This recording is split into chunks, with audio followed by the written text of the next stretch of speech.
In 56 BC, Gaul was in a phase of profound transformation, shaken by internal tensions and the progressive consolidation of the Roman presence. Julius Caesar, already involved since 58 BC in conducting the campaign that would lead to the complete subjugation of the Gallic populations, found himself having to face a revolt in Armorica, the region that corresponds to modern-day Brittany.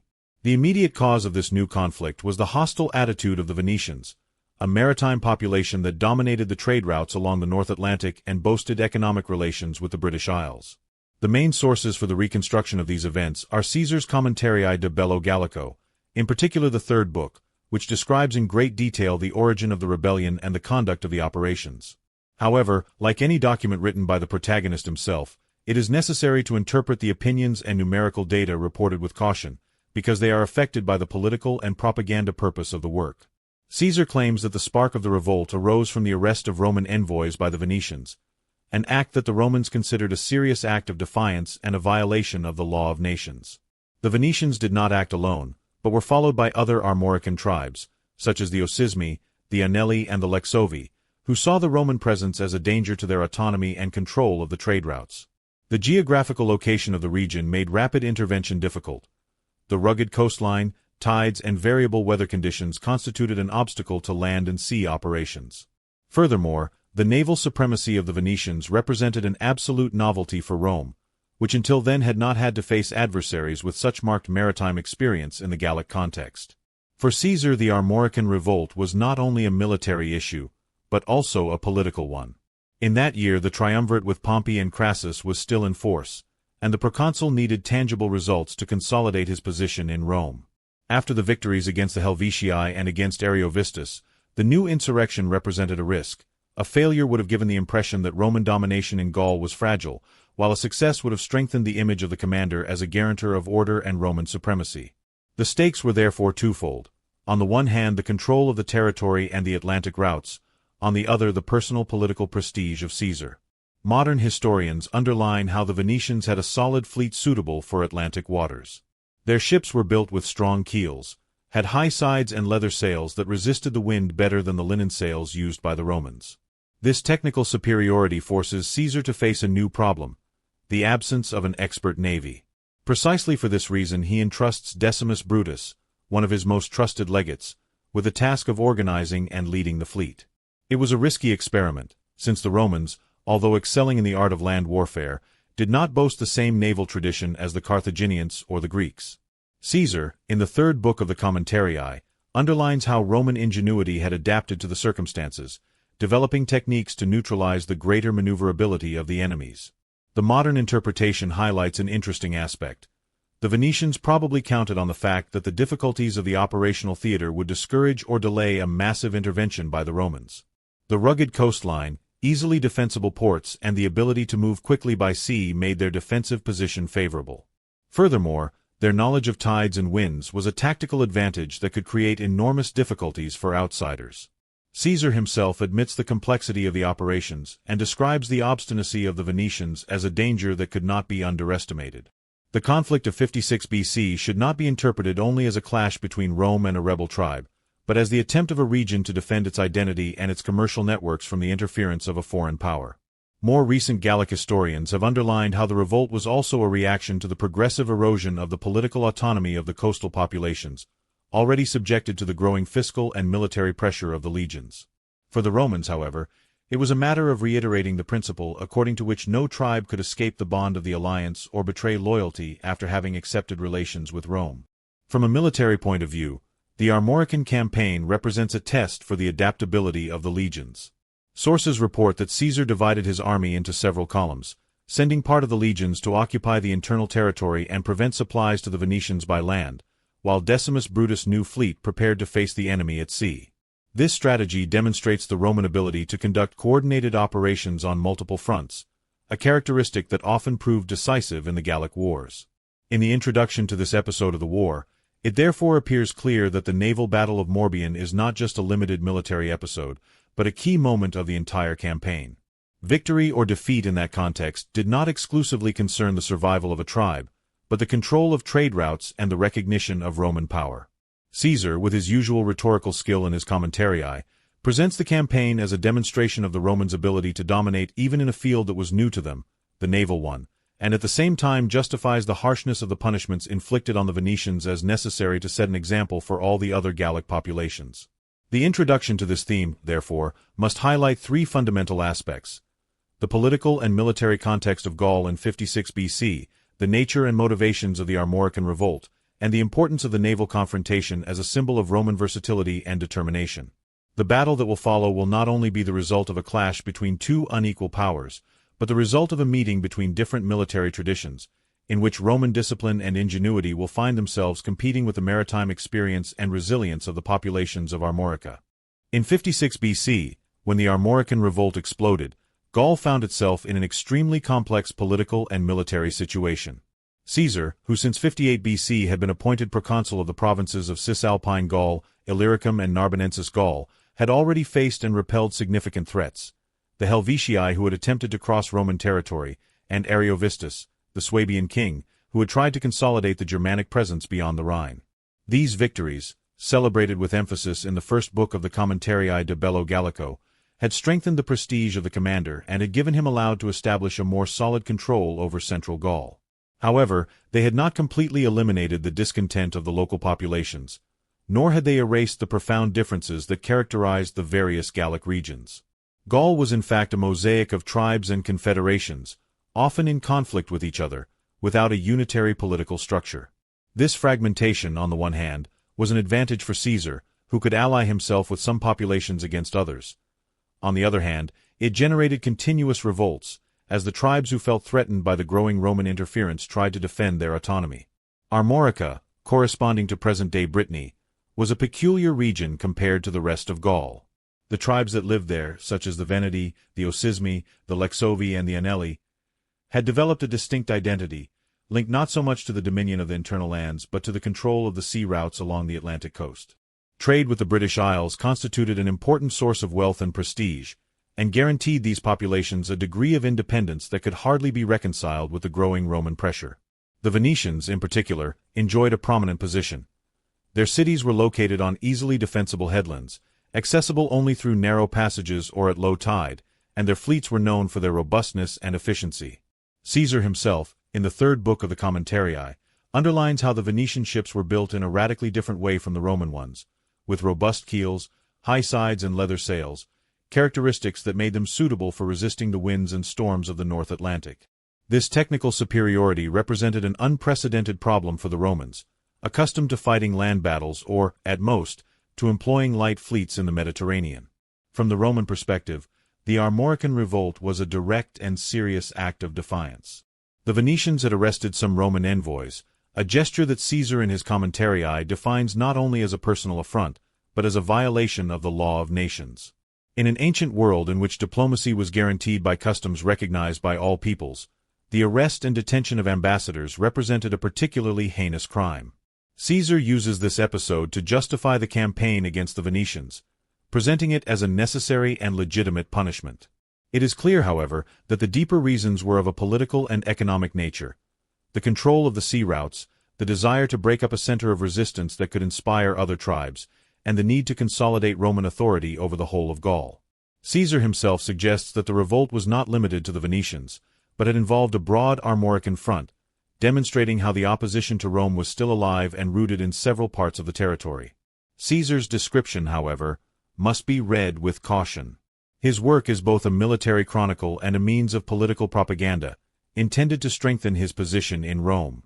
In 56 BC, the triumvirate with Pompey and Crassus was still formally active, but the balance of power within Roman politics was constantly evolving. Caesar needed to demonstrate that his command in Gaul was useful and productive, capable of bringing glory and riches to Rome. A successful campaign against the Venetians offered the perfect opportunity.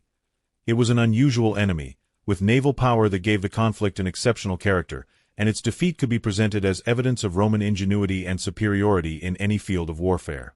It is no coincidence that Caesar describes the harshness of the punishments inflicted on the Venetians as a warning for all other populations. Their elite was executed and the majority of the population enslaved. These measures, which to modern eyes may seem excessive, were intended to prevent further revolts and to consolidate fear of Roman power. On the side of Rome's enemies, the situation was no less complex. The Venetians and the other Armorican tribes were not primitive or disorganized peoples, but well-structured communities, capable of allying with each other and exploiting natural resources to their advantage. Archaeological sources and modern research show how Armorica was integrated into trade networks that reached not only Britain, but also the Iberian Peninsula and the Mediterranean. Control of these routes gave the Venetians considerable economic power, and their ability to withstand a land siege thanks to their fortified positions made them difficult adversaries. Their decision to rebel was therefore not an improvised gesture, but the result of a political evaluation. They feared that the progressive Roman penetration would compromise their autonomy and their maritime supremacy. Furthermore, they could count on the support of other tribes who shared the same concerns, creating a coalition that, at least in intention, should have represented a serious threat to Caesar. The narrative of the Commentarii presents the Venetians as audacious adversaries but destined to succumb to Roman discipline and ingenuity. However, some modern historians have proposed a more balanced reading. The arrest of the Roman envoys, for example, may have been interpreted by the Venetians not as an act of open hostility, but as a defensive measure against what they perceived as growing interference. Non-Roman sources are lacking, making it difficult to reconstruct the Gallic point of view. What is certain is that the Armorican rebellion demonstrates the persistent ability of Gallic tribes to organize against Rome, even after Caesar's first victories.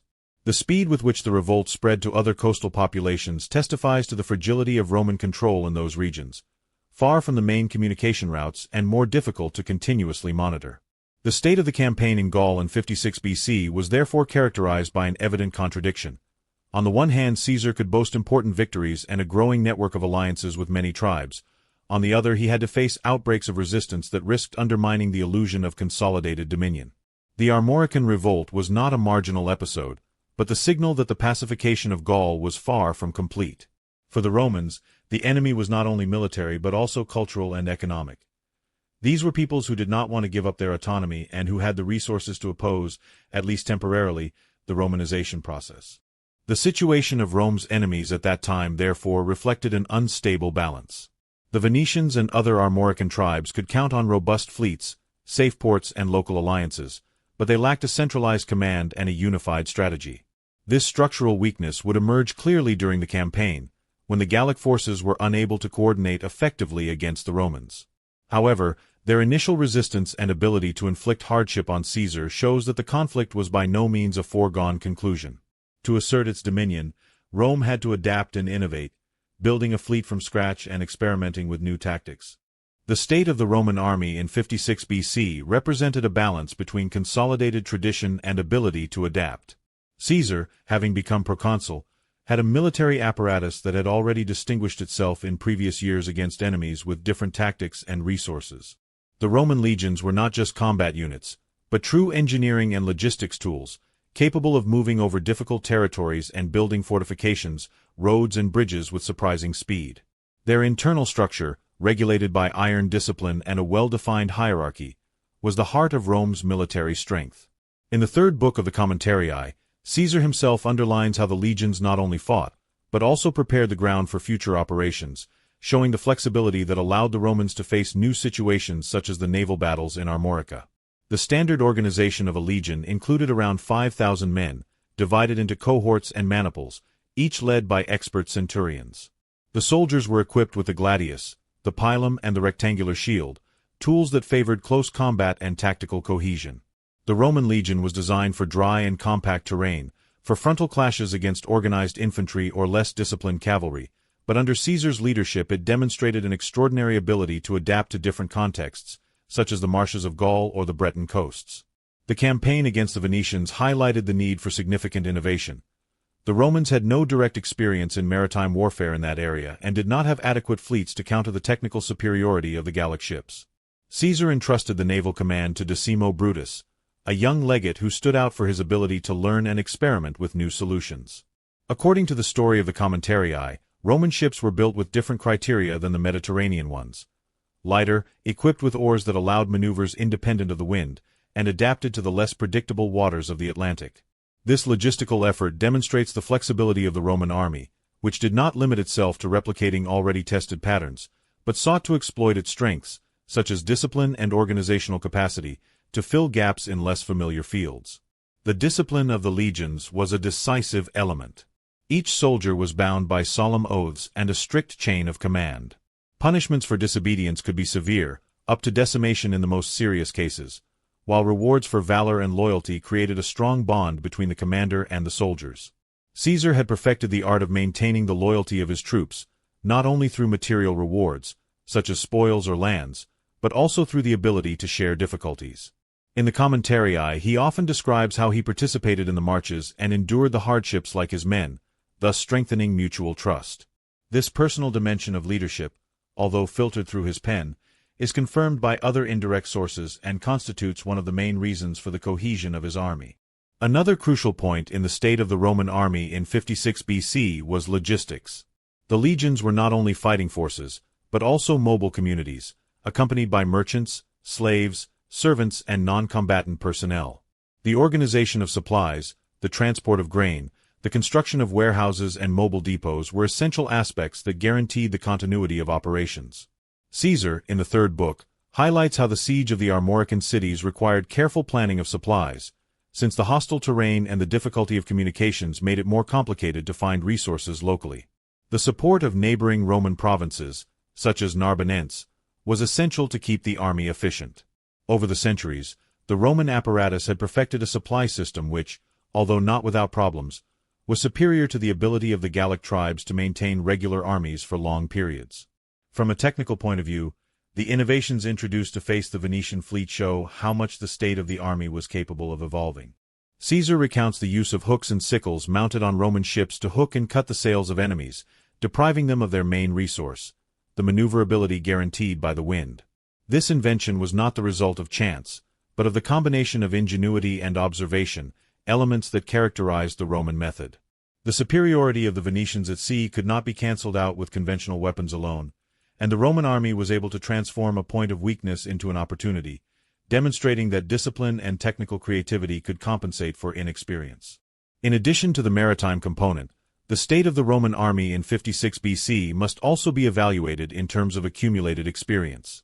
The campaigns against the Helvetii and against Ariovistus had hardened the legions, accustoming them to forced marches, clashes in difficult conditions, and a variety of enemies. Caesar's soldiers were not inexperienced recruits, but veterans who had already seen their commander lead them to seemingly impossible successes. This wealth of experience constituted invaluable strategic capital, which the Venetians and their allies could not match. Caesar himself, while underlining the difficulties, conveys in his writings absolute confidence in the ability of his legions to overcome any obstacle. The chain of command was another pillar of the army's status. Trusted legates operated alongside Caesar, such as Decimus Brutus and Publius Crassus, who received specific assignments and demonstrated great autonomy in the field. This distribution of responsibilities allowed the army to operate on multiple fronts simultaneously, coordinating land sieges and naval maneuvers. In the Commentarii, it clearly emerges how Caesar knew how to delegate, while always maintaining overall control of the campaign. The loyalty of the legates was the result not only of military but also political relationships. Many of them hoped to increase their careers thanks to the victories obtained alongside the proconsul. Another element to consider is the psychological impact that the state of the Roman army had on its opponents. The legions represented a symbol of almost invincible power, capable of instilling fear even at the mere sight of the orderly formations and banners. Caesar, aware of this effect, often exploited the speed of movements and the sudden construction of fortifications to impress his enemies and force them into a moral surrender even before the clash. The Armorican tribes, accustomed to more limited wars and limited conflicts, found themselves faced with a military machine that seemed capable of operating non-stop and without failure. Finally, the state of the Roman army in 56 BC must also be understood within the broader framework of the republican system. Caesar's legions were formally at the service of the Senate and the Roman people, but in practice they were increasingly linked to the personal charisma of their commander. This direct relationship between Caesar and his men, based on mutual trust and sharing of successes, was a novelty compared to the more impersonal tradition of previous wars.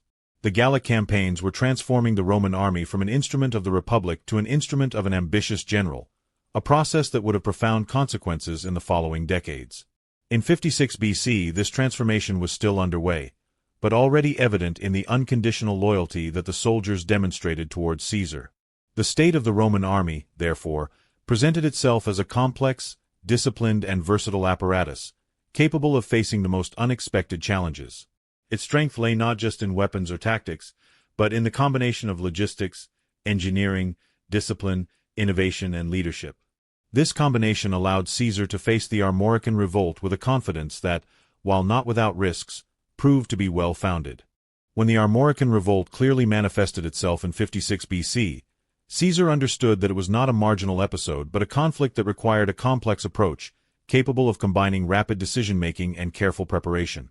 The Venetians had chosen to raise the level of the conflict by detaining Roman emissaries and refusing to submit to the central power, convinced that their naval superiority and the geography of the region made them almost unassailable.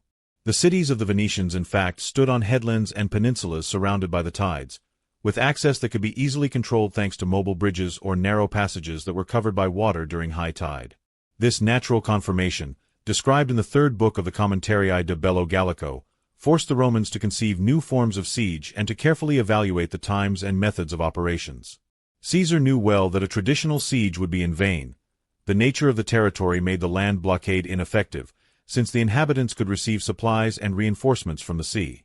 The preparation of the battle therefore necessarily involved the control of the waters, and this forced Rome to try its hand in a field that was new to it. The first step was to ensure that the legions had adequate logistical support. Caesar ordered the construction of light ships, designed to be operated by oars rather than relying on the wind. These boats, made with materials found locally and thanks to the skill of Roman military engineers, had the advantage of being able to move even in the absence of favorable conditions, reducing one of the main strengths of the Venetians. The decision to entrust the command of the fleet to Decimo Brutus, a trusted young legate, was a sign of the desire to innovate and to give space to figures capable of learning quickly. Caesar did not choose a commander with naval experience, because there were no specialists of that kind in the Roman world, but he preferred to focus on someone who could embody the spirit of adaptability that had characterized the legions in previous campaigns. The preparation of operations was not just about building the fleet. Caesar divided the land forces into multiple columns, ordering Publius Crassus, son of the triumvir Marcus Licinius Crassus, to move inland with 12 cohorts to consolidate control over smaller tribes that could support the Armorican revolt.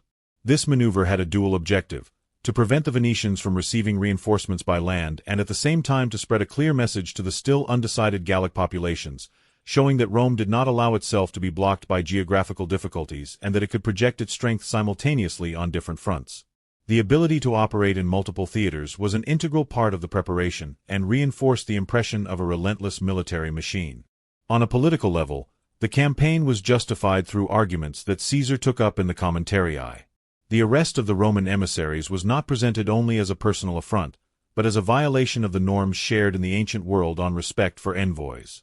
Caesar had an interest in transforming the revolt into an emblematic case, capable of demonstrating that no people could break the recognized diplomatic rules with impunity. This justification was functional to obtaining consensus in Rome, where the Gallic operations had to appear as defensive and necessary, and not as an arbitrary expansion. The preparation for the battle, therefore, was not only military but also rhetorical, since Caesar knew that each campaign would fuel the political debate in the city. Knowledge of the area was another crucial aspect of the preparation. The coasts of Armorica were characterized by very strong tides, which could make the ports impassable at certain times and which varied the accessibility of the cities. For the Romans, accustomed to more regular seas such as the Mediterranean, these conditions were an unexpected obstacle. Cesare underlines in his writings the difficulty of understanding and adapting to such phenomena, but at the same time highlights the ability to learn quickly.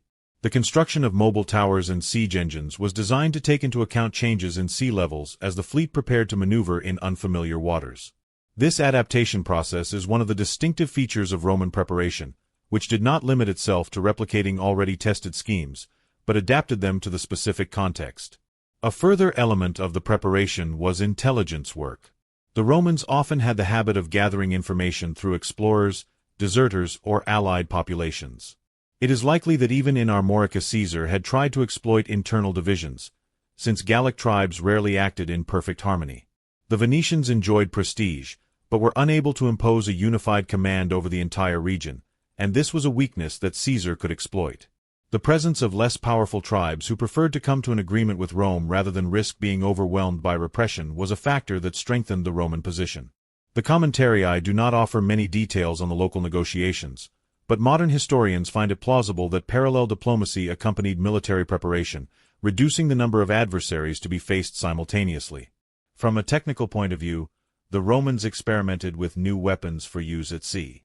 In addition to hooks to block enemy sails, tools were provided to facilitate boarding, leveraging Roman superiority in hand-to-hand combat. The tactic conceived in the preparation phase was simple in conception but complex in execution. Neutralize the mobility of the Venetian ships, force them to stop and transform the clash into a land battle fought on the decks of the boats. In this way, the legionaries, trained to fight in close order, could have nullified the technical advantage of the enemy fleet. The preparation of Roman battles, as this case shows, was always linked to a fundamental principle: exploiting one's own strengths and attacking the weaknesses of others, even at the cost of radically innovating. The symbolic dimension of preparation should not be underestimated. Caesar was aware that every move would have resonance not only in Gaul, but also in Rome. The decision to engage in a naval campaign, never before faced by him and unusual for a Roman general, may have appeared risky, but at the same time it offered the opportunity to show the Roman ability to adapt to any circumstance. The Commentarii highlight precisely this idea, that Rome, despite not having been born as a maritime power, was capable of defeating anyone even on the sea. This narrative was part of the overall preparation, because it strengthened the motivation of the soldiers and the image of Caesar as a commander capable of facing new challenges. The preparatory phase lasted several weeks and involved a considerable effort in terms of resources. Building a fleet, training crews, planning sieges and maneuvers simultaneously meant committing men and materials to a considerable extent. However, Caesar had the resources of the provinces at his disposal and could count on the efficiency of the Roman apparatus. The legions were used to also working as builders, and this reduced the need for external personnel. The speed with which the ships were prepared demonstrates the level of organization achieved, and the results were such that the Roman fleet was able to face the Venetian fleet already during the same year. In conclusion, the preparation of the battle against the Venetians was not an improvised episode but the fruit of a complex work, which combined engineering, logistics, diplomacy, and strategy. Caesar was able to recognize the peculiar nature of the enemy and adapted his army to completely new conditions, transforming a potential weakness into a test bed that would confirm the resilience and versatility of the Roman legions. When the Roman fleet, built quickly but with great technical care, thanks also to the support of local populations, was finally ready, Caesar entrusted the operational responsibility of the naval campaign to Decimus Brutus, while he himself remained busy on the land front to control the movements of the other tribes of western Gaul. The decisive battle took place in the waters of Morbihan, a jagged bay which constituted a natural defense for the Venetians, but also a place in which they could concentrate their naval power. The Venetian ships were much larger and sturdier than the Roman ones, with reinforced hulls and leather sails that resisted the wind even when it blew violently. Although, according to some modern interpretations, not entirely of leather as Caesar says, but reinforced with leather. The Commentarii de Bello Gallico recall that the local boats overcome the waves with stability and had such a high edge that it was difficult for the legionaries to board them. However, the technical advantage did not translate into victory, because the chronology of the battle shows how tactics played a decisive role in turning the situation around. The beginning of the clash was marked by a phase of mutual observation. The Venetians, strong in their knowledge of currents and tides, tried to maintain control of the field by choosing conditions favorable to the movement of their sails. The sources suggest that they were counting on the attrition of the Roman fleet, convinced that Brutus and his men could not resist for long in unknown waters and unstable weather conditions. The Romans instead chose to exploit the maneuverability of their boats, which were lighter and equipped with oars, which allowed movements independent of the wind. This difference in naval conception proved decisive in the subsequent phase. The chronology of events shows how the Romans chose to start with a containment tactic. They did not immediately launch into the attack, but tried to gradually approach the enemy ships, studying their disposition and waiting for the right moment. Cesare, who in his works tends to exalt the discipline of his men, underlines how patience and the ability to maintain training made the difference. The Venetians in fact hoped to exploit the speed of their sailing ships to surround the Romans, but the oarsmen of Brutus' boats managed to maintain cohesion and not allow themselves to be disintegrated. At that point the Roman tactical innovation came into play. The hooks designed to hook enemy sails. According to Cesari's account, these instruments, similar to scythes attached to long poles, were lifted and lowered onto the shrouds of Venetian ships, cutting the ropes and causing the sails to fall. In this way, the large Gallic boats, deprived of their propulsive power, remained motionless in the water, becoming easy targets. This tactic, carefully prepared in the previous weeks, represented the turning point of the clash. While the Venetians relied on the technical superiority of their ships, the Romans transformed the naval battle into an almost land battle, in which their discipline and ability to fight hand-to-hand became decisive. The central phase of the battle saw numerous boardings. The legionaries, transported on light ships, jumped aboard the immobilized boats, fighting with the same weapons used on land: gladii, shields, and javelins. The resistance of the Venetians was fierce, but the chronology shows a progressive collapse of the Gallic naval front as more and more ships were stripped of their sails. The initial numerical superiority of the Venetians turned into an irrelevant factor, because their ability to move was systematically compromised. The battle transformed into a sequence of localized clashes, in which Roman discipline prevailed over the defenders' ardor. Caesar's documentation tends to present the outcome as quick and definitive, but modern historians believe that the battle dragged on for several hours, perhaps the entire day, given the difficulty of neutralizing a large fleet. Each immobilized vessel required time to be hooked, boarded, and conquered, and the Venetians did not remain inert. They attempted several times to break the encirclement, using their knowledge of the currents and the robustness of their ships to ram the Roman ones. However, the lower height of Roman ships reduced damage from impacts, and the mobility guaranteed by the oars allowed them to avoid the most dangerous maneuvers. A particularly significant phase of the chronology was the moment in which the wind, which until then had favored the Venetians, stopped blowing strongly. Without wind, the Gallic ships became completely helpless, while the Roman ones continued to move thanks to the oars. Caesar underlines this episode in the Commentarii, interpreting it as a sign of divine favor or in any case as a demonstration of Roman superiority. In reality, it was a natural consequence of the different technical conception of the fleets. For the Venetians, navigation was almost entirely based on sails, while the Romans, who had designed light ships with or propulsion, could count on an independent source of energy. This step marked the end of the Venetian resistance, as they could no longer exploit their main advantage. In the final phase of the battle, the Venetian ships still intact were forced to retreat towards the coast, but here too they encountered difficulties. The tides of the Morbihan, which usually constituted a defensive bulwark, turned into an obstacle. The boats could not find safe refuge, and many were captured or destroyed while trying to return to ports. The Romans, now masters of the sea, completed the encirclement and ensured total victory. Caesar reports that few ships managed to escape, and that most of the enemy fleet was annihilated. From a tactical point of view, this battle highlighted two opposing models. On the one hand, the Venetians, who focused on the technical superiority of their boats, the robustness of the hulls and knowledge of the maritime territory. On the other, the Romans, who had chosen to introduce simple but decisive innovations, such as hooks for cutting sails, and who had transformed naval battle into a scenario familiar to the legions. This contrast shows the Roman ability to adapt its military method to new circumstances, without being paralyzed by the absence of maritime tradition. The chronology of the battle, as reconstructed from the sources, must not, however, be interpreted as a linear succession of events without uncertainties. It is likely that there were moments of difficulty for the Romans too, especially in the early stages, when the wind blew strongly and the Venetians could move with great agility. However, the absence of significant losses in the Roman fleet suggests that discipline and cohesion made it possible to overcome the initial risks. The decision not to immediately pursue the enemy ships but to wait for the right moment proved to be a prudent tactical choice, which prevented the Venetians from fully exploiting their potential. An interesting aspect that has emerged from modern studies concerns the psychological dimension of the clash. For the Venetians, the defeat represented a shock, as they were convinced that their maritime supremacy was unassailable. For the Romans, however, the victory constituted a demonstration of strength that went beyond strictly military value. The chronology of events, as narrated by Caesar, was intended to show Rome and the other Gallic tribes that no local specialization could long resist the power and ingenuity of the legions. After the surrender of the ships, the Venetian leaders were captured and their fate was sealed. Caesar decided to have the main perpetrators executed and to sell the population into slavery, a choice which symbolically completed the victory and reiterated the punishment for those who dared to oppose Roman power.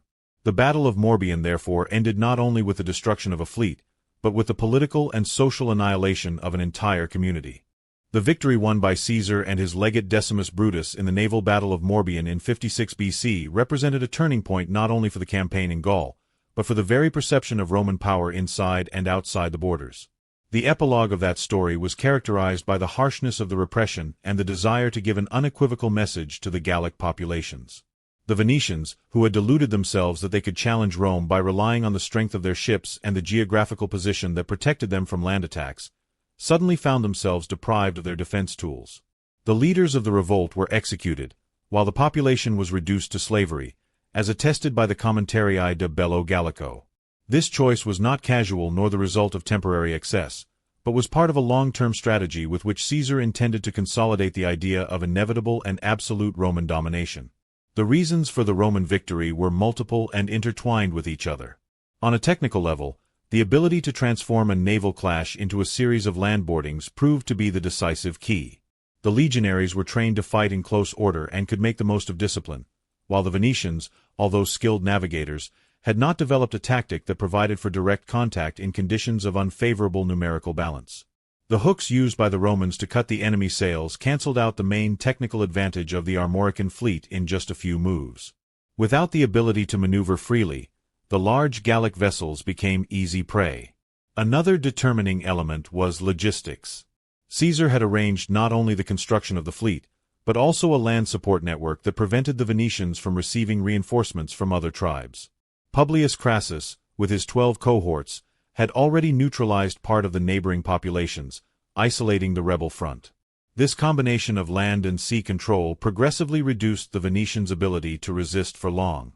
It is precisely in this intertwining of factors that one of the secrets of Roman power can be recognized: the ability to never consider a conflict as a one-dimensional challenge, but to face it with a global approach, in which diplomacy, logistics, technique, and discipline contributed to a single objective. On the opposite side, the reasons for the Venetian defeat can largely be traced back to excessive confidence in the superiority of their ships. The Venetians had not foreseen that the Romans could devise specific tools to neutralize the sails. The belief that geographical and technical conditions were sufficient to guarantee immunity turned into a serious error of judgment. Furthermore, the internal political fragmentation of Gaul, which Caesar himself describes as a constant feature, prevented the organization of coordinated resistance. While the Venetians fought at sea, other tribes did not intervene significantly, preferring to await the outcome of the battle or even collaborating with the Romans to avoid the same fate. This lack of cohesion reduced the strategic impact of the uprising. The immediate consequences of the victory were drastic. With the exemplary repression of the Venetian population, Caesar achieved two concrete results. He eliminated one of the most fearsome maritime powers in Gaul and sent a clear signal to the other tribes. Anyone who had thought of rebelling knew that the Roman reaction would not be limited to a victory on the field, but would involve the obliteration of the defeated community. In this sense, the epilogue of the story was more important than the battle itself. Caesar's harshness was not just a punitive act, but a component of his strategy of political and psychological terror, intended to prevent new revolts. On the internal political level in Rome, the episode strengthened Caesar's image as a general capable of winning even in completely new circumstances. In 56 BC, the triumvirate with Pompey and Crassus was still in force, and the Gallic campaign served Caesar as a base to consolidate his prestige and accumulate resources. The naval success, a rare event for the Romans up to that point, showed that under his leadership the army could face any challenge. The Commentarii, although written with propaganda intent, contributed to strengthening this image among Roman public opinion. The ability to present a victory as inevitable, the result of the innate superiority of the Romans and their leadership, was part of the construction of his political figure. The long-term consequences were also reflected in the subsequent campaign. After 56 BC, Western Gaul remained under strict Roman control, and other Armorican tribes such as the Ossismi, Anelli, and Lexovi quickly submitted, realizing that they could not resist. In this way, Caesar was able to dedicate himself to other fronts of the Gallic campaign, moving the legions towards the north and east without fearing that a dangerous rebellion would rekindle behind him. The victory at sea thus guaranteed strategic stability, which was fundamental in the immediately following years, when the clash with the Belgians and other more internal populations required the concentration of forces.